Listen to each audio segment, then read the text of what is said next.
Nigériennes, Nigériens, ce jour, 15 avril 1974, l'armée a décidé de prendre ses responsabilités en mettant fin au régime que vous connaissez. 14 ans après son accession à la souveraineté internationale, le 3 août 1960, le Niger vit son premier coup d'État avec le renversement du père de la nation, Hamani Diori, depuis son palais.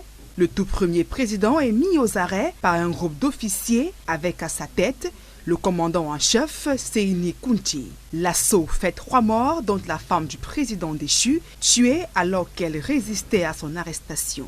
Les mutins reprochent à Hamani Diori sa mauvaise gestion du pays frappé par une sécheresse inédite. De corruption, d'égoïsme et d'indifférence à l'endroit du peuple auquel elle prétendait assurer le bonheur, nous ne pouvions plus tolérer la permanence de cette oligarchie. Le nouvel homme fort du pays, Seyni Kounti, instaure une dictature militaire et fera lui-même face à 3 tentatives de putsch en 1975, 1978 et 1983. Après sa mort d'une tumeur au cerveau le 10 novembre 1987, son chef d'état-major, Ali Seibou, est désigné par le Conseil militaire suprême pour le succéder. Surnommé l'homme de la décrispation, il déclare l'amnistie générale des condamnés politiques, libère également l'ex-chef d'État Hamani Diori. En 1991,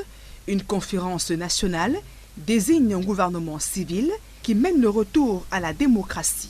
À l'élection multipartite de 1993, l'économiste Mahaman Ousmane prend la tête du pays qu'il dirige jusqu'à son éviction le 27 janvier 1996. C'est le colonel Ibrahim Baré Maïnassara qui mettra fin à ces 3 années de règne. Ce dernier fera son tour face à un coup d'État au cours duquel il trouve la mort le 9 avril 1999. Son successeur, le commandant Daouda Malam Wanké, chef de la garde présidentielle, accepte de rendre le pouvoir aux civils.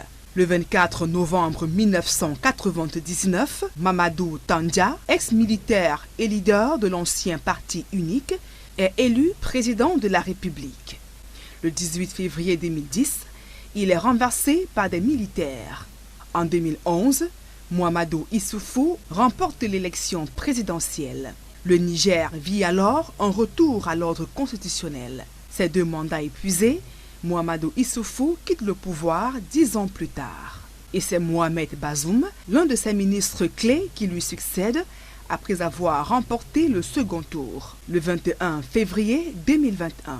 Au bout de 12 ans de démocratie appréciée sur le continent africain, le pays replonge dans une instabilité politique avec le coup de force de l'armée le 26 juillet 2023 contre le président Bazoum. L'histoire du Niger, ex-colonie française, est jalonnée de coups d'État comme bien de pays en Afrique de l'Ouest, dont le Burkina Faso et le Mali. Sortiront-ils un jour de cette tradition? Just wait and see.